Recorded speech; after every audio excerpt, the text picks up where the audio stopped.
Hello दोस्तों, स्वागत है आपका एक बार फिर से आपके अपने यूट्यूब चैनल पर जिसका नाम है टेक्नोगोल। तो दोस्तों, आज मैं टेस्ट सीरीज शुरू करने जा रहा हूं जिसमें आपको पर टेस्ट के अंदर 50 क्वेश्चन मैं आपको सॉल्व करवाऊंगा। और ये क्वेश्चन वो होंगे जो आज तक के कंपटीशन एग्जाम में आए हुए होंगे। ठीक है, अति महत्वपूर्ण क्वेश्चन होंगे। तो समय को बर्बाद न करते हुए चलते सीधा टॉपिक की तरफ। तो लेट्स गो।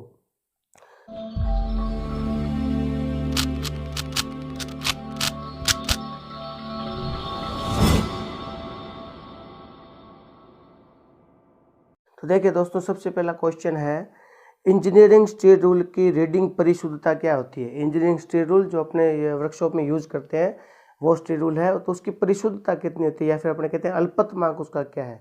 तो मीट्रिक सिस्टम उसका अल्पतमांक होता है 0.5 mm। ठीक है, आधा mm अपने परिशुद्धता में माप ले सकते हैं। दूसरा क्वेश्चन आता है अपने पास, निम्नलिखित में से कौन सा एक रैखिक मापन उपकरण है। क्वेश्चन को आप प्रेम से पढ़िएगा। रैखिक मापन उपकरण मतलब कि एक सीधी रेखा में माप लेने वाला उपकरण कौन सा है। तो उसका अपने पास जवाब है स्टील रूल। स्टील रूल क्या करता है, हमेशा एक सीधी रेखा माप लेता है। साइन बार एंगुलर माप लेता है। सेपरेट लेवल मेजरिंग टूल्स नहीं है। पेबल प्रोटेक्टर भी क्या करता है, एंगुलर माप लेता है। तो अपने पास उसका आंसर क्या है, स्टील रूल। उसके बाद तीसरा क्वेश्चन है, संवेदक प्रमापी किस काम में प्रयोग होता है। संवेदक प्रमापी, तो देखिए यहाँ अपने पास चार ऑप्शन है। इसके अंदर नंबर 1 है, जो दो मिलन पृष्ठ के बीच का अंतर जानने हेतु अपने क्या करते हैं, संवेदक प्रमापी का प्रयोग करते हैं। ठीक है, छिद्रों की सटीकता जानने के लिए नहीं करते, शाफ्ट का व्यास जानने के लिए नहीं करते, बेलनाकार भागों का व्यास जानने के लिए अपने प्रयोग नहीं करते। और ये वो क्वेश्चन है जो आज तक कंपटीशन एग्जाम में आए हुए हैं। ठीक है, तो नेक्स्ट क्वेश्चन अपने पास आता है, एक स्केल जिसके दो अंशांकन के बीच की दूरी उस अंशांकन के मान के समानुपाती हो तो वह स्केल कहलाती है। वह स्केल कौन सी कहलाती है, लीनियर स्केल कहलाती है। ध्यान रखिएगा हमेशा। ठीक है, रेगुलर स्केल नहीं कहलाती, लीनियर स्केल ही कहलाती है। कंप्लीट है। नेक्स्ट क्वेश्चन है, शॉर्ट रूल का प्रयोग करते हैं। शॉर्ट रूल का प्रयोग कहाँ करते हैं, छोटा रूल है ये, छोटे छोटे ब्लेड टाइप के इसमें कई रूल होते हैं, तो इनका अपने प्रयोग करते हैं स्लोट या ग्रूव की माप लेने के लिए अपने शॉर्ट रूल का प्रयोग करते हैं। कंप्लीट है। नेक्स्ट क्वेश्चन देखते हैं अपने, स्टील रूल किस धातु का बना होता है। तो देखिए, स्टील रूल हमेशा बना होता है स्टेनलेस स्टील का बना होता है, क्योंकि इस पर जंग नहीं लगा होता, नॉन मैग्नेटिक होता है। ठीक है, तो इसका राइट आंसर है स्टेनलेस स्टील, इसका सही आंसर है। उसके बाद अपने बात करते हैं, नेक्स्ट क्वेश्चन है, श्रिंक रूल का प्रयोग कहाँ करते हैं। श्रिंक रूल, देखिए श्रिंक रूल की क्या विशेषता है। श्रिंक रूल पे जो अक्षर खुदे होते हैं ये थोड़े से मोटे साइज के होते हैं। ठीक है, साधारण स्टील रूल की तुलना में ये कुछ बड़े साइज में मतलब कि इनका अनुपात ज़्यादा होता है। तो इसीलिए अपन का प्रयोग करते हैं पैटर्न मेकर के द्वारा। डाई जो अपने पास पैटर्न बनाते हैं ना, जो सांचे बनाते हैं, इनके द्वारा अपने यूज करते हैं। तो इसका राइट आंसर है पैटर्न मेकर के द्वारा श्रिंक रूल का प्रयोग किया जाता है। कंप्लीट। नेक्स्ट क्वेश्चन आता है, टेढ़ी मेढ़ी सतहों को जांचने वाला रूल। तो देखिए, टेढ़ी मेढ़ी सतहों को हमेशा अपने प्रयोग करते हैं स्टील टेप से, है ना। स्टील टेप जो आपने देखा होगा, फीता जिसे अपने बोलते हैं, इंची टेप जिसे अपने बोलते हैं ना, तो इंची टेप को अपने क्या बोलते हैं, स्टील टेप बोलते हैं, क्योंकि काफ़ी लंबाई में अपने प्रयोग कर सकते हैं। इसका टेढ़ी मेढ़ी सतह है, इसका अपने यहाँ प्रयोग कर सकते हैं। ठीक है, तो स्टील टेप रूल है। नेक्स्ट क्वेश्चन है, गर्म धातु को मापने के लिए कौन से रूल का प्रयोग होता है। अभी मैंने आपको बताया था कि सांचे अपने बनाते हैं तो वहाँ अपने किसका प्रयोग करते हैं, श्रिंक रूल का प्रयोग करते हैं ना। तो पैटर्न मेकर जो कार्य करता है वो हॉट वर्क होता है, सांचे बनाना है, उनको पे डालना है ना। तो यहाँ पर अपने किसका प्रयोग करते हैं, श्रिंक रूल का प्रयोग करते हैं। ध्यान रखना, गर्म धातु आ जाए या, ठीक है, तो वहाँ अपने किसका प्रयोग करेंगे, श्रिंक रूल का प्रयोग करते हैं। नेक्स्ट क्वेश्चन आता है, मार्किंग करते समय रेफरेंस सतह किसके द्वारा प्राप्त की जाती है।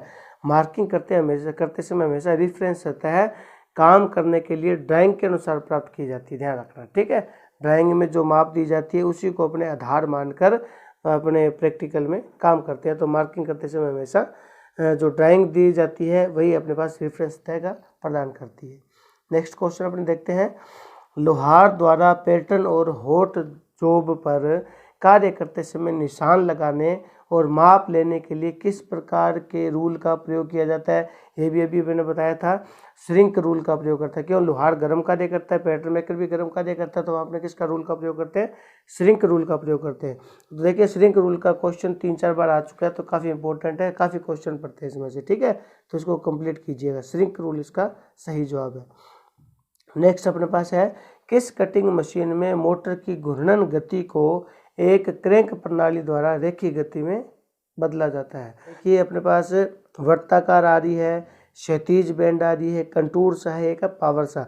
तो देखिए पावर सा के अंदर क्या होता है, जो मशीन है वो सर्कुलेशन में घूमती है, उसके साथ एक रैम फिट कर दी जाती है जो उसको क्या करती है, रेखिक प्रणाली में तब्दील कर देती है उस घूर्णन गति को। तो हमेशा पावर एक्सा क्या करता है, जैसे अपने एक्साइंग करते हैं तो आगे पीछे जब अपने एक्सा को चलाते हैं तभी कटिंग करता है ना, तो पावर एक्सा भी अपने पास इसी प्रकार कटिंग करता है। तो क्या करता है, ये मशीन की घूर्णन गति को रेखिक गति में बदल देता है। ये क्वेश्चन बहुत बार आया हुआ है, तो इसका थोड़ा ध्यान से कीजिएगा, ठीक है। पावर एक्सा इसका सही जवाब है। नेक्स्ट क्वेश्चन है, एक बड़े व्यास का वृत्त या चाप बनाने के लिए किस कंपास का प्रयोग करते हैं। बड़े व्यास का करना है तो वहाँ अपने ट्रेमल का प्रयोग करते हैं, ध्यान रखना, ठीक है। ट्रेमल में एक क्या होता है, बीम होता है, 2 हेड होते हैं, दोनों हेड को अपने काफ़ी लंबाई में एडजस्ट करके अपने बड़े साइज के सर्कल या चाप लगा सकते हैं। नेक्स्ट क्वेश्चन आता है अपने पास, किसी हिस्से के समानांतर रेखाओं को खुरचने के लिए निम्न में से किसका प्रयोग किया जाता है। देखिए यहाँ बात करता है कैलिपर की बात करता है ये। तो देखिए वर्नियर कैलिपर तो जायज़ है, खुरचने काम नहीं करता क्योंकि ये सूक्ष्म मापी यंत्र है। डिवाइडर क्या काम करता है, डिवाइडर अपने डिवाइडेशन करने के काम आता है। चूड़ी गेज भी नहीं है, तो हर्मोफ्रोडाइट कैलिपर इसका सही जवाब है। हर्मोफ्रोडाइट कैलिपर को अपने जेनी कैलिपर भी कहते हैं ना, तो जेनी कैलिपर के द्वारा अपने क्या करते हैं, समानांतर रेखाओं के सतह को खुरचने के लिए उसकी सहायता से अपने लाइनिंग लगाने के लिए अपने प्रयोग करते हैं। तो इसका हर्मोफ्रोडाइट कैलिपर, इसका दूसरा नाम है जेनी कैलिपर भी अपने इसको बोलते हैं। नेक्स्ट क्वेश्चन आता है अपने पास, सीधी रेखा या वक्राकार को बराबर भागों में विभाजित करने के लिए किस उपकरण का प्रयोग किया जाता है। देखिए विभाजनी बोलते हैं डिवाइडर को, ठीक है। तो डिवाइडर के द्वारा अपने क्या करते हैं, एक रेखा को कई भागों में विभाजित कर सकते हैं, ठीक है। रेखा हो या वक्राकार आकृति हो, किसी भी हो, उसको अपने बराबर भागों में डिवाइड कर सकते हैं, किसके द्वारा, डिवाइडर के द्वारा। तो इसका राइट क्वेश्चन है, आंसर है विभाजनी, ठीक है। नेक्स्ट क्वेश्चन है, स्क्राइबर किस धातु का बनाता है। तो देखिए स्क्राइबर हमेशा हाई कार्बन स्टील का बनाकर हार्ड और टेम्पर कर दिया जाता है। क्यों, क्योंकि यह हार्ड होना चाहिए, तभी तो ये काम करेगा, तभी ये दूसरी धातु पर लाइनिंग लगाने का कार्य आसानी से कर सकता है। तो अपने पास हार्ड धातु कौन सी है, हाई कार्बन स्टील से बनाकर इसको हार्ड और टेम्पर कर दिया जाता है। कंप्लीट है। तो नेक्स्ट क्वेश्चन अपने पास आता है, प्रिक पंच का उपयोग क्यों किया जाता है। देखिए प्रिक पंच का पॉइंट एंगल होता है 30 डिग्री, 30 डिग्री इसका पॉइंट एंगल होता है। तो हमेशा ये क्या करता है, छोटे चिन्ह बनाने के लिए काम आता है और हमेशा सॉफ्ट कार्य पे इसका प्रयोग किया जाता है, ध्यान रखना, ठीक है। तो छोटे चिन्ह बनाने हेतु हमेशा प्रिक पंच का उपयोग किया जाता है। 30 डिग्री इसका पॉइंट कोण होता है। नेक्स्ट क्वेश्चन अपने पास आता है, मोटाइज गेज को वर्गीकृत कीजिए। देखिए मोटाइज गेज क्या होता है, एक प्रकार का मार्किंग टूल को ही अपने मोटाइज गेज को कहते हैं, ठीक है, मोटाइज गेज कहते हैं। तो मोटाइज गेज को वर्गीकृत किया जाता है हमेशा मार्किंग टूल के अंदर, जैसे स्क्राइबिंग ब्लॉक है ना, स्क्राइबर तो उसी प्रकार मार्क, ये अपने पास मोटाइज गेज भी उसी को अपने बोलते हैं। तो ये क्या है, एक प्रकार का मार्किंग टूल है। नेक्स्ट क्वेश्चन अपने पास आता है, सेंटर पंच की नोक का कोण कितना होता है। तो देखिए नेक्स्ट क्वेश्चन है, सेंटर पंच की नोक का कोण कितना होता है। तो देखिए 30 डिग्री का कोण अपने पास होता है प्रिक पंच का, 60 डिग्री कोण होता है डॉट पंच का, और 90 डिग्री कोण किसका होता है, सेंटर पंच का, ठीक है। सेंटर पंच का अपना प्रयोग कहाँ करते हैं, ड्रिलिंग करते समय वहाँ चिन्ह लगाने के लिए अपने सेंटर पंच का प्रयोग करते हैं। और इसका क्वेश्चन कई बार आया हुआ है कि इसका प्रयोग अपने क्यों करते हैं, क्योंकि ड्रिल का जो आगे का जो डेड सेंटर होता है, जो वेब पे बना होता है, वो आसानी से टिक सके, इसीलिए उसको चौड़ा स्थान की आवश्यकता होती है। इसलिए अपने पास क्या करते हैं, 90 डिग्री का अपने यूज करते हैं। कंप्लीट है।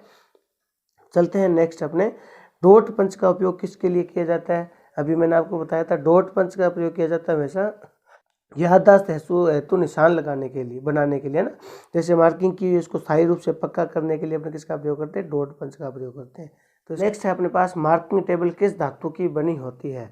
मार्किंग टेबल देखिए हमेशा ग्रेनाइट की बनी होती है। कंप्लीट है, तो ग्रेनाइट इसका सही क्वेश्चन है।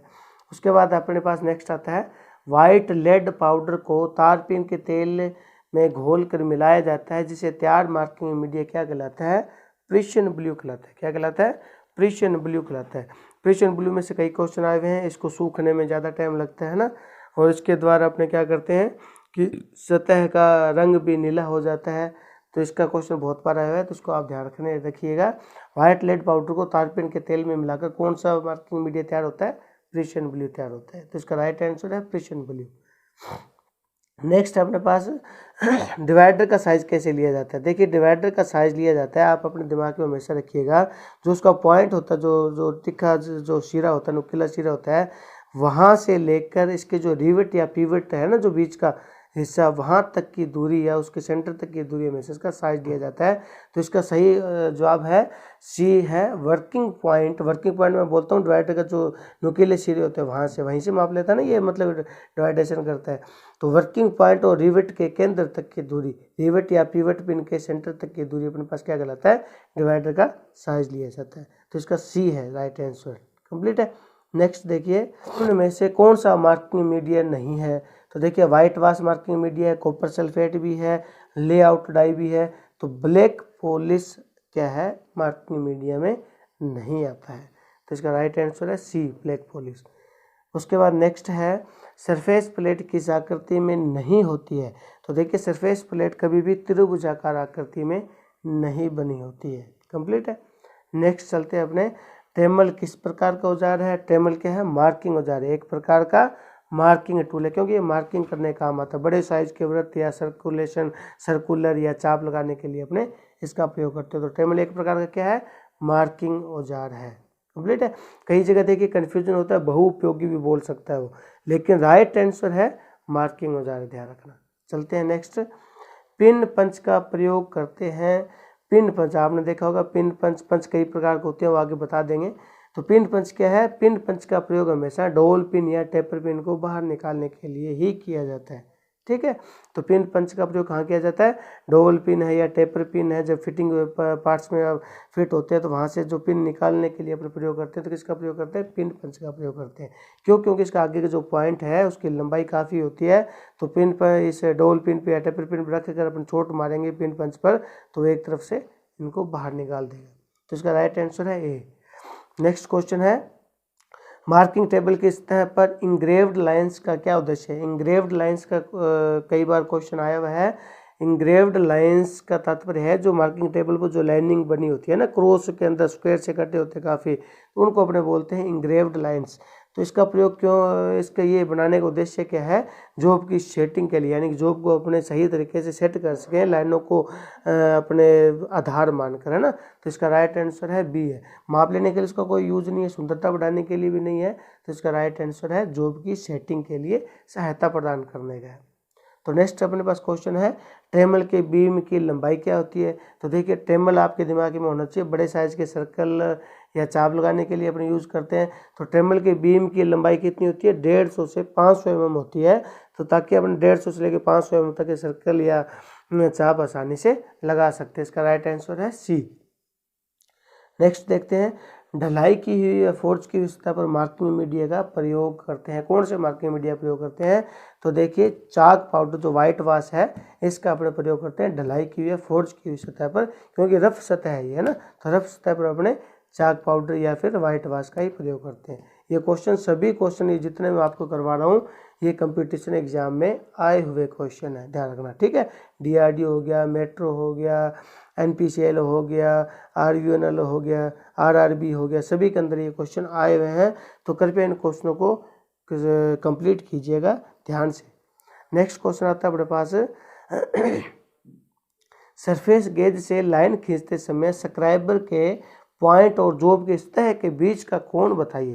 तो देखिए यहाँ आपको कन्फ्यूजन नहीं होना, यहाँ क्या कह रहा है ये, स्क्राइबर के पॉइंट और जॉब के सतह का बीच का कोण कहते हैं। जैसे मान लीजिए अपने क्या करते हैं, पेंसिल से लिख रहे हैं अपने, है ना, पेन से या पेंसिल से लिख रहे हैं, तो पेंसिल और सतह के बीच में कितने डिग्री कोण बनता है? तो वो कोण है 30 से 35 डिग्री का कोण। ठीक है, राइट आंसर इसका डी है। यदि सब्सक्राइबर का पॉइंट कोण पूछता तो वो आता 12 से 15 डिग्री कोण। सब्सक्राइबर के पॉइंट को 12 से 15 डिग्री कोण में ग्राइंड किया जाता है, तो वो उसका क्वेश्चन आंसर है। ठीक है, तो यहाँ ये वो पूछ रहा है कि सब्सक्राइबर के पॉइंट और जॉब के सतह के बीच का कोण कितना होता है, तो 30 से 35 डिग्री राइट आंसर है इसका। नेक्स्ट है सब्सक्राइबर किस धातु का बना होता है, तो देखिए सब्सक्राइबर है तो हाई कार्बन स्टील का बना के इसको हार्ड और टेम्पर कर दिया जाता है। नेक्स्ट है स्क्रैपर किस धातु का बना होता है, स्क्रैपर की कटिंग टूल है एक प्रकार का, तो स्क्रैपर को भी हाई कार्बन स्टील से बनाकर हार्ड और टेम्पर कर दिया जाता है। नेक्स्ट क्वेश्चन अपने पास पड़ता है ट्रेंगुलर स्क्रैपर के कटिंग एज कितने डिग्री कोण में ग्राइंड होते हैं। बहुत बढ़िया क्वेश्चन है। ट्रेंगुलर स्क्रैपर होते हैं उसके जो कटिंग जो एज है वो कितने में ग्राइंड होते हैं, तो इसका राइट आंसर है डी, 55 से 60 डिग्री कोण में ग्राइंड होते हैं। ठीक है, नेक्स्ट अपने देखते हैं निम्न में से पुल टाइप स्क्रैपर कौन सा है। पुल टाइप का मतलब है खींचकर अपने यूज करने वाला स्क्रैपर। तो देखिए हुक स्क्रैपर पुल टाइप स्क्रैपर होता है इसमें। ठीक है, पुल टाइप और पुश टाइप दो प्रकार के स्क्रैपर होता है ना। पुश टाइप तो आगे धकेल कर अपने यूज करते हैं, वो पुल टाइप खींच कर अपने यूज करते हैं। तो हुक स्क्रैपर क्या है, एक प्रकार का पुल टाइप स्क्रैपर है ना। फ्लैट स्क्रैपर नॉर्मल अपने यूज करते हैं, बुल नोज स्क्रैपर बड़ी सतह को स्क्रैपिंग करने के लिए ना, और रेंगुलर स्क्रैपर का एंगल के अंदर। तो इसका राइट आंसर है हुक स्क्रैपर, पुल टाइप स्क्रैपर का उदाहरण है। नेक्स्ट है टेम्पलेट जॉब पर मार्किंग के लिए प्रयोग की जाती है, इनमें से निम्न की क्वालिटी नहीं है। मतलब टेम्पलेट की कौन सी क्वालिटी इनमें से नहीं है। यह अधिक शुद्ध नहीं होती है, बिल्कुल सही है। यह वर्कपीस के आकार की बनी होती है, बिल्कुल सही है। यह शीट की बनाई जाती है, बिल्कुल सही है। लेकिन हार्ड व टेम्पर नहीं होती है, ध्यान रखना। ठीक है, तो इसका राइट आंसर है सी।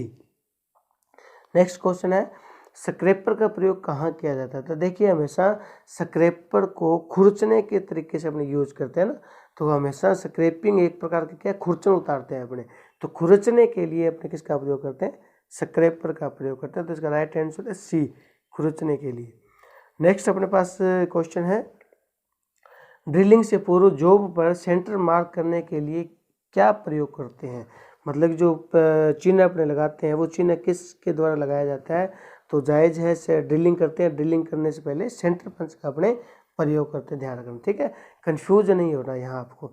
और ये टोटल वो क्वेश्चन है जो एग्जाम में अब तक आए हुए हैं। नेक्स्ट क्वेश्चन है ट्राई स्क्वायर का प्रयोग कहाँ किया जाता है, द्वारा 90 डिग्री के कोण में जॉब को जांचने के लिए अपने ट्राई स्क्वायर का प्रयोग करते हैं। कंप्लीट है। अब अपने बात इसमें देखिए एक क्वेश्चन और बनता है, यदि ये स्क्वायर हेड का पूछता, कॉम्बिनेशन सेट के स्क्वायर हेड का पूछता तो वो 45 और 90 दोनों में जांचता है ना। यहाँ इसने खाली ट्राई स्क्वायर का पूछा है तो 90 डिग्री ही इसका राइट आंसर है, ध्यान रखना। नेक्स्ट देखते हैं अपने ट्राई स्क्वायर के बिल्कुल नीचे अंडर कट क्यों रखा जाता है। देखिए ट्राई स्क्वायर का जो बीम है ना, जो अपने पास बेस अपने जिसे बोलते हैं, एक होता है ब्लेड, बेस और ब्लेड या फिर स्टोक और ब्लेड को जब आपस में जहाँ ये मिलते हैं तो वहाँ एक हल्का सा स्टोक पे अंडर कट लगा होता है ना, अंडर कट लगा होता है। तो अंडर कट लगाने का उद्देश्य क्या है, ये बहुत बार क्वेश्चन आया हुआ है। तो देखिए अंडर कट क्या होता है, अपने जॉब पर काम करते हैं, जॉब को कार्य करते करते अपने बार बार में ट्राई स्क्वायर से चेक करते हैं, तो जॉब के सिरों पर बर आ जाती है ना, रफ मटेरियल आ जाता है, तो उस बर को स्थान देने के लिए अपने किसका प्रयोग करते हैं, ट्राई स्क्वायर के जो अंडरकट होता है उसको बनाया जाता है, इसीलिए अपने इसका प्रयोग करते हैं। ठीक है, तो ध्यान रखना, यहाँ कन्फ्यूजन नहीं होना। अंडरकट क्यों होता है, जॉब के किनारे लगी बर को स्थान देने के लिए हमेशा अपने इसलिए इसका प्रयोग करते हैं, इसीलिए इसको अंडरकट को बनाया जाता है। नेक्स्ट क्वेश्चन है अपने पास सेंटर पंच किस धातु का बना होता है। तो जाहिर है सेंटर पंच हो चाहे कोई भी पंच हो, पंच हमेशा हाई कार्बन स्टील से बनाकर हार्ड और टेम्पर कर दिया जाता है। नेक्स्ट क्वेश्चन है अपने पास सरफेस प्लेट किस धातु की बनी होती है। तो देखिए सरफेस प्लेट हमेशा ग्रे कास्ट आयरन की बनी होती है। ठीक है, कई सरफेस प्लेट वैसे कई मटेरियल की बनी होती है, ग्लास की बनी होती है ना, कास्ट आयरन की बनी होती है, ग्रे कास्ट आयरन की भी बनी होती है, ग्रेनाइट की भी बनी होती है। तो यहाँ अपने बात करते हैं, यहाँ अपने पास है ग्रे कास्ट आयरन। कंप्लीट है। क्वेश्चन है 1 माइक्रोन निम्न के बराबर होता है। तो देखिए ये क्वेश्चन बहुत बार आया हुआ है, 1 माइक्रोन का मान बताइए। ठीक है, mm के अंदर, तो 1 माइक्रोन का मान आता है 0.001 mm, बराबर क्या है 1 माइक्रोन है, ध्यान रखना। ठीक है, कंप्लीट है। उसके बाद अपने बात करते हैं 1 माइक्रोन सेंटीमीटर के बराबर होता है। मतलब कि 1 माइक्रोन में सेंटीमीटर कितने होते हैं, मतलब तो देखिए mm है तो 0.001 mm है, सेंटीमीटर तो 1 0 और बढ़ा दीजिए आप 0.0001 सेंटीमीटर, मतलब कि 20 का राइट आंसर है। ठीक है, 3 जीरो आती है इसके अंदर। नेक्स्ट क्वेश्चन अपने पास, 1 मीटर में कितने डेसीमीटर होते हैं? 1 मीटर में हमेशा 10 डेसीमीटर होते हैं। कंप्लीट है, इन क्वेश्चनों को थोड़ा ध्यान से आप कीजिएगा। 1 इंच में कितने सेंटीमीटर होते हैं? 1 इंच में 2.5 सेंटीमीटर होते हैं, या फिर mm आपसे पूछ लेता है तो 25.4 mm होते हैं और 2.54 सेंटीमीटर होते हैं। तो इसका राइट क्वेश्चन आंसर है 2.54, बी इसका राइट आंसर है। नेक्स्ट अपने देखते हैं, फाइल किस धातु की बनी होती है? फाइल हमेशा हाई कार्बन स्टील से बनाकर हार्ड और टेम्पर कर दी जाती है। टैंक को हमेशा सॉफ्ट रखा जाता है। ठीक है, तो हाई कार्बन स्टील का राइट आंसर है। नेक्स्ट अपने पास आता है, निम्नलिखित में से किस हस्त उपकरण का प्रयोग गर्म वेल्डेड जॉब को संचालित करने के लिए किया जाता है? गर्म वेल्डेड जॉब को, देखिए गर्म वेल्डेड जॉब को हमेशा अपने क्या करते हैं, हैंड स्क्रीन का यूज नहीं है, गॉगल्स का यूज नहीं है, अर्थ क्लैंप का नहीं है, टोंग अपने बोलते हैं संडासी एक प्रकार के। गर्म जॉब को पकड़ने के लिए अपने किसका प्रयोग करते हैं? हमेशा टोंग का प्रयोग करते हैं। ठीक है, ये ब्लैक स्मिथी शॉप का क्वेश्चन है, बिल्कुल बढ़िया क्वेश्चन है। ठीक है, उसके बाद अपने पास नेक्स्ट क्वेश्चन आता है, निम्न में से किसका प्रयोग किसी भाग के सिरे के समानांतर रेखा खींचने के लिए किया जाता है? ये देखिए क्वेश्चन भी कई बार आ गया एग्जाम में आया हुआ है। तो देखिए किसी भाग के समानांतर, उसके सतह के समानांतर रेखाएं खींचने के लिए अपने किसका प्रयोग करते हैं? हर्मोफ्रोडाइट कैलिपर का यूज करते हैं। इसे अपने जेनिक कैलिपर भी बोलते हैं और ओड लेग कैलिपर भी बोलते हैं। ठीक है, तो ये बहुत इंपॉर्टेंट ध्यान रखना, हर्मोफ्रोडाइट कैलिपर, जेनिक कैलिपर और ओड लेग कैलिपर, ये तीनों ही इसी के नाम है। कंप्लीट है। नेक्स्ट अपने पास क्वेश्चन आता है, लास्ट क्वेश्चन है, अंतमापी कैलिपर का प्रयोग किसके लिए किया जाता है? अंतमापी कैलिपर होता है हमेशा इनसाइड कैलिपर को अपने बोलते हैं। तो इनसाइड कैलिपर क्या प्रयोग करता है? अंदरूनी माप लेने के लिए अपने इनसाइड कैलिपर का प्रयोग करते हैं। ठीक है, तो आज के लिए इतना ही काफ़ी है। और ये मैंने आपको 50 क्वेश्चन करवाए हैं। हफ्ते के अंदर मैं 3 टेस्ट लूँगा और हर टेस्ट के अंदर 50-50 क्वेश्चन देता हूँ मैं। और टोटल क्वेश्चन हमेशा वो होते हैं जो आज तक के कंपटीशन एग्जाम में या फिर आपके आईटी एग्जाम में आए हुए हैं। तो यदि आपको ये क्वेश्चन आपको बढ़िया लगा, वीडियो बढ़िया लगे हैं, तो वीडियो को लाइक कीजिएगा, चैनल को सब्सक्राइब कीजिएगा। और किसी प्रकार का कोई क्वेश्चन हो, डाउट हो तो कमेंट बॉक्स में कमेंट करके आप जरूर पूछ सकते हैं। मिलते हैं नेक्स्ट वीडियो में, धन्यवाद।